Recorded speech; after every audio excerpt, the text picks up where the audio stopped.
Good morning. আজ সকাল থেকেই আকাশটা পুরো ভার করে রয়েছে।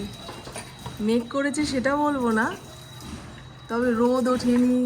এখানটায় বসে আছি, বেশ ভালো একটা হাওয়া ছাড়ছে। তাহলে কি ধরে নিতে পারি আজ বিকেলের দিকে বৃষ্টি হলেও হতে পারে। বৃষ্টির অপেক্ষাতে আমরা সবাই হাপিত্তেশ করে আকাশের দিকে তাকিয়ে রয়েছি। কখন একটু বৃষ্টি নামবে, গাছপালাগুলো ভিজবে, ওয়েদারটা হালকা ফুলকা হবে, মানুষজন নিঃশ্বাস নেবে। এ বাবা, এই দেখুন, এর আগের দিনই পাতলাম বিছানার চাদরটা, কালকে খাটে উঠে মল্লযুদ্ধ করেছে। দেখুন মাঝখানটা পুরো বাকলা করে দিল। এরকম করলে হবে? হ্যাঁ, এরপরে তো চাদরের কারখানা খুলতে হবে তোমার কারণে। ঠিক বুঝে উঠতে পারছি না কোথায় যাব, কোথায় গেলে শান্তি পাবো। অপু কালকে বিয়ে বাড়ি গেছিল, ফিরতে ফিরতে ওই 11:30 11:45 বেজে গেছে। ইন্দ্র গেছিল ওর বান্ধবীর বাড়ি থেকে আনতে, ফোন করেছিল পপু। আর অনেক রাত পর্যন্ত বসে থাকতে থাকতে আমার এত খিদা পেয়েছে, দেখুন না, জেনে শুনে পাপ করেছি। লটি চক্কো পাই খেয়েছি, আর এই সমস্ত খেলে আমার পেট আরও ভার করে থাকে। কিন্তু কী করব, আমাকে বললো শাড়ির নিচটা পুরো কাদা কাদা হয়ে গেছে। যেখানে কালকের অনুষ্ঠানটা ছিল সেটা নাকি একটা মাঠ, সেই মাঠেই সব হাঁটা চলা করতে গিয়ে দেখুন না, সবার শাড়ির অবস্থা নাকি এরকম। আমার মেয়ে যখন কোনো বিপদ ঘটিয়ে আসবে তখন বলবে শুধু আমার সাথে না মা, সবার সঙ্গে এরকম হয়েছে। বেশ ভালো হাওয়া দিচ্ছে আজকে জানেন। আসলে রোদের তাপটা নেই তো, হাওয়াটা গায়ে লাগছে। অন্যান্য দিন এই হাওয়াটা দিলে কি হবে, এত রোদের তাপ, হাওয়াটা যেন আগুন হয়ে ঘরে ঢোকে। এই দেখুন, দেখেছেন প্রথম পাতাতেই জলের কত কষ্ট, সেই সমস্ত ছবি। গরমে মানুষ কেমন হাঁসফাঁস করছে সেই সবের ছবি। আর এই পাশে তো নেতা মন্ত্রী রয়েছেই, সামনেই ভোট, কত জায়গার ভোট শেষ হলো। প্রভু গুড মর্নিং। চলুন এবারে স্নান ধান করি, ঠাকুর পুজো দিয়ে এসে সংসারের কাজে কর্মে হাত লাগাবো। সুজাতা তো এখনও বাসন মাজতে আসেনি। এক এক দিন 9টার সময় আসে, কোনো দিন 8:45 সময় আসে। ওই দেখুন, এক হাত মাটি খুঁড়ে বসে রয়েছে। আমাদের গেটের সামনের তুলসী গাছটা না একদম শুকিয়ে গেছিল। পাশের বাড়ির দিদি এসে বলছে এরকম শুকনো তুলসী গাছ বাড়ির গেটের সামনে রাখতে নেই, কালকেই তুলে ফেলেছি। একটা তুলসীর চারা ছিল, সেটাকে এনে এখানে প্রতিস্থাপন করেছি। এখন একটু ঝিমিয়ে গেছে, বিকেলের দিকে হয়তো খাড়া হয়ে দাঁড়াবে। এখন আর বাইরে কোনো কাজ নেই, ওয়াশিং মেশিনটা চালিয়ে দিয়েছি। বিশেষ কোনো জামা কাপড় নেই। পর্দা, সোফার ওপরে যে কভারটা ছিল সেটা প্রচণ্ড ময়লা হয়েছে, দেখে যেটুকু বুঝলাম সেই সমস্ত কিছু ওয়াশিং মেশিনের মধ্যে দিয়ে দিয়েছি। স্নান করে কত তাড়াতাড়ি ঠাকুর ঘরে যাব। ইন্দ্র মনে হয় পুজোতে বসেও গেল, ওই দেখুন, বুঝেছেন। গুড মর্নিং, শুভ সকাল বন্ধুরা। কেমন আছেন আপনারা সবাই? নিশ্চয়ই খুব ভালো আছেন, আমিও খুব ভালো আছি। আজ হলো মঙ্গলবার, ঘড়ির কাঁটা 10টার ঘরে। হুটুপাটি করেও ইন্দ্রর সঙ্গে তাল মেলাতে পারলাম না। গতকাল রাতে পুকুরে একটা বিয়ে বাড়ি ছিল, ইন্দ্ররও বাড়ি ফিরতে দেরি হবে। আমি একা একা বসে কি করব এই ভাবতে ভাবতে একটা বাংলা সিরিজ চালিয়েছিলাম, ছোট লোক। 8টা থেকে ভোর 3:30 4:45 পর্যন্ত চলেছে। মানে বেশ ভালোই লাগছিল, বুঝলেন। মনে হচ্ছে শেষ করে শুতে না পারলে আজকে ঘুমটাই আসবে না। কে খুন করলো দেখি তো, কে খুন করলো দেখি তো, এই করতে করতে অত রাত্রিরে ঘুমিয়েছি। আজকে সকালে উঠতে দেরি হয়ে গেছে। আর দেখুন না,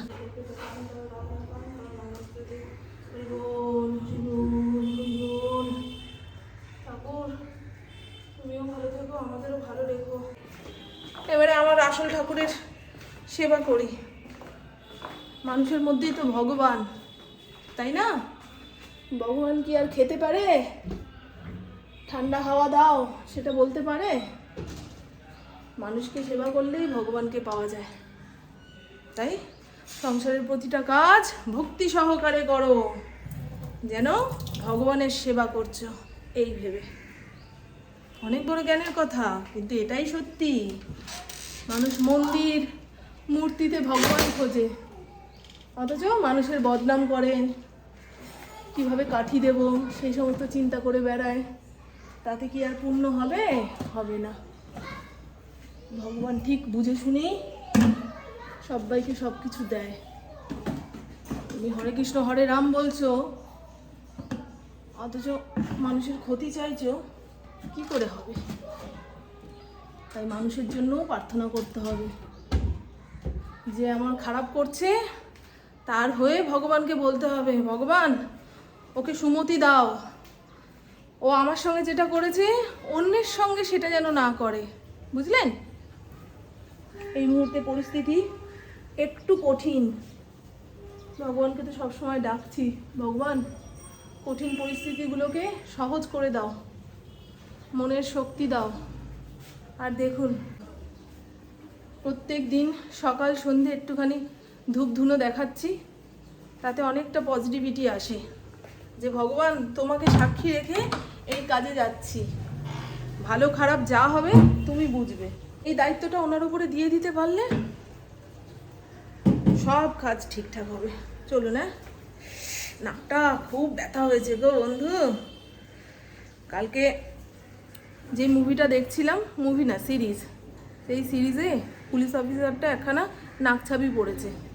অনেকক্ষণ যাবত দেখছি তো, তখন মনে হলো আমিও নাকছাবিটা পরে দেখি তো কেমন লাগে না লাগে। আর অনেক দিন পরে নাকের মধ্যে গেঁথে গেঁথে ঢুকিয়েছি, ব্যথা হয়ে পড়েছে। ভাবি একটু দুধ চা বানিয়ে খাই, তার আগে পুপুকে জিজ্ঞাসা করে আসি। আমি যদি দুধ চা বানিয়ে খেয়ে নিই না, এসে মন খারাপ করবে। হ্যাঁ, আমাকে একটুখানি ডাকলে না। আজকের ওয়েদারটা তো বেশ ভালোই রয়েছে, মোটামুটি গরম চায়ে চুমুক দেওয়া যায়। দেখেছেন ওই নাইটিটা মেলে দিয়েছি, নড়ছে চড়ছে, এটা দেখেই বুঝতে পারছেন নিশ্চয়ই কি পরিমাণে হাওয়াটা দিচ্ছে। আজকে বেশ ভালো হাওয়া আছে। এ পুপু, পুপু রে, পুপু, এ পুপু চা খাবি মা? ইন্দ্র বেরোনোর আগে বলে গেল আজ দুপুরে হাবি জাবি কিছু রান্না করো না। কেন গো? মেয়ে বিয়ে বাড়ি খেয়ে এসে ওর পেট ভার মানা যায়, তোমার আবার কি হলো? বলছে আমি কাল রাতে সাব ডিভিশন অফিসে চপ মুড়ি খেয়েছি, সেটা খাওয়ার পরে পেট এখনো পর্যন্ত গুড়গুড় করছে। আমি বাহ, তোমরা রাস্তাঘাটে বেরোচ্ছ, এটা ওটা খাচ্ছ। অবশ্য আমার সুযোগ থাকলেও খাবো না, এখন একটুখানি নিয়ম মেনে খাচ্ছি। আমি কয়দিন যাবৎ ইন্টারমিডিয়েট ফাস্টিং করছিলাম একটু ওজন কমানোর জন্য। তাই ইন্দ্র শুনে খুব রাগ করছে, বলছে পরিমাণ মতন খাও আর আধা ঘন্টা 1 ঘন্টা হাঁটো, তাতেই কাজ দেবে। ওই না খেয়ে এত গরমে মাথা ঘুরে যদি পড়ে থাকো, তোলার লোক পাবে না। কারণ সবাই এখন গরমের জন্য অসুস্থ, কে কাকে তোলে, কে কাকে জায়গা মতো নিয়ে যায়। কথাটা ঠিক।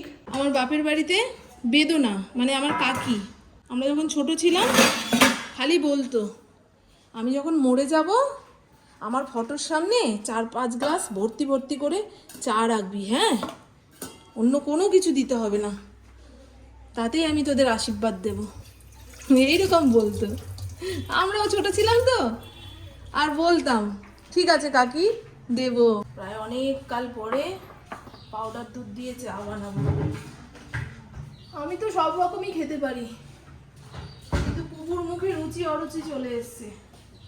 উনি আবার লিকুইড দুধ ছাড়া চা খেতে চান না। পুকুকে ডেকে ডেকে হয়রান হয়ে গেলাম, ওঠ একসঙ্গে বসে চা খাই। নিগির ডিগির করতে করতে দেখুন চা ফুটে হাফ কাপে এসে দাঁড়ালো। আরও ফোটালে আর ভাগেই পাবো না, তাই আমি আমারটা নিয়ে বসলাম। সে যখন উঠবে গরম করে খাবে। আমাদের এলাকাতে এটার নাম পেন্সিল বিস্কুট, আপনাদের এলাকাতে কি নামে ডাকেন?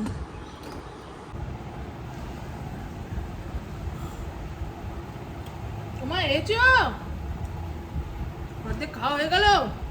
দুপুরের মেনু যা হবে তাতে খাটনিও বাঁচবে, পেটেরও শান্তি। চা খেতে খেতে গল্প হচ্ছিল। গতকাল বিয়ে বাড়িতে কে কেমন সেজে এসছে না এসছে। কালকে রাতে তো চানটা পড়েছিস, আজকের চানটা। ও আজকের চানটা কাল রাতে হয়ে গেছে। কাল পুপু 11:30-12টার সময় বাড়ি ফিরে স্নান করেছে শ্যাম্পু ট্যাম্পু দিয়ে। ওই রাতে করে ফেলেছে বলে আর সকালে আর স্নান হবে না। আজকে স্নানটা হবে সেই বিকেলবেলায়। বিকেল কি, সবার কাছে যেটা বিকেল ওর কাছে সেটা রাত, সবার কাছে যেটা সকাল সেটা ওর কাছে ভোর, বুঝছেন? আমাদের কাছে যেটা দুপুর ওর কাছে সেটা সকাল। এই তো জীবনের ঘড়ি এইভাবে চালাচ্ছে। আর চিচিঙ্গা না একটু বাদাম দিয়ে কিংবা ছোলা দিয়ে নারকোল দিয়ে বানালে খুব ভালো লাগে, কিংবা গরমকালে যে কাঁঠালের দানা হয় সেই দানা দিয়ে ভাজলে ভালো লাগে, কিন্তু আমার ঘরে এর মধ্যে কোনোটাই নেই। লুপতে না পারলে কি হবে, তোর বাবা কিনে দেবে। হ্যাঁ ইয়েস, স্নান না করে এখন গেল। দেখুন আমার এয়ারপোর্টের কি অবস্থা, ফড়িং চাবিয়ে চাবিয়ে এটার অবস্থা খারাপ করে ফেলেছে। এখন একটা নাটক শুনতে শুনতে কাজকর্মগুলো করে ফেলি, নাহলে বিরক্তি এসে যাবে। বৃষ্টির জন্য অপেক্ষা করছি তো, বৃষ্টি না এসে আরো গনগনে রোদ উঠছে।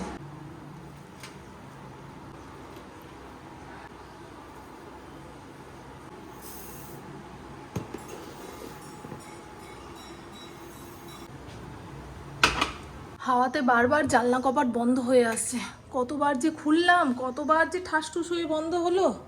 চলুন চিচিঙ্গার রান্নাটা আপনাদের সঙ্গে শেয়ার করি। তেলের মধ্যে দিয়ে দেবো গোটা শুকনো লঙ্কা,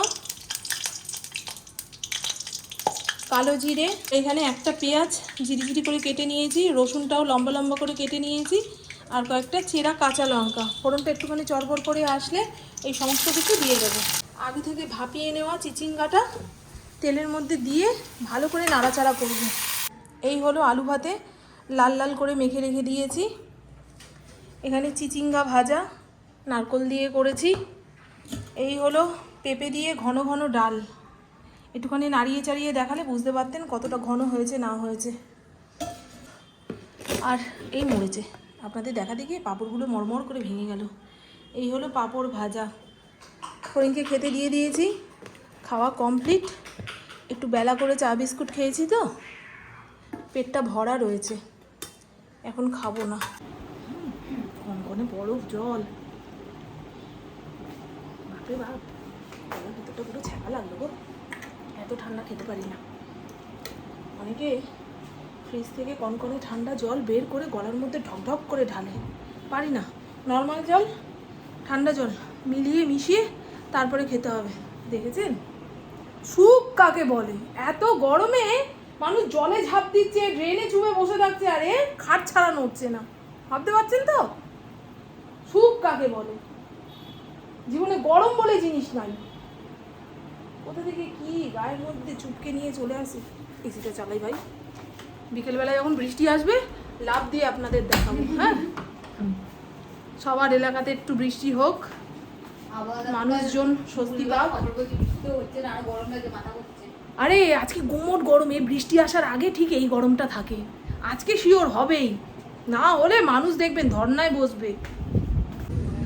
ভগবানকে অনেক অনেক ধন্যবাদ অল্প বৃষ্টি আর প্রচুর হাওয়া দেওয়ার জন্য। এই মুহূর্তে মুষলধারে বৃষ্টি আসলে না ইন্দ্রর কাজকর্মের অনেক ক্ষতি হয়ে যাবে। আর 4-5টা দিন ভগবান ওয়েট করুক, তারপরে ঢেলে বৃষ্টি দিক, কারণ এদিক সেদিকে প্রচুর কাজকর্ম চলছে তো, সিমেন্টের বস্তা গুছিয়ে উঠতে পারেনি। বাড়ি থেকে বেরোনোর সময় সেটাই বলে গেল। আগে বুবু কার্টুন দেখতো, এখন দেখে স্পিড ভিলা, এখন এটা বেশি প্রিয় হয়েছে। যা বিদ্যুৎ চমকাচ্ছে তাতে ভাবছি ছুটে গিয়ে ফ্রিজের লাইনটা অফ করে দিয়ে আসি। আমাদের মতো সংসারী মানুষরা বৃষ্টি দেখে কি রোমান্টিক হবে।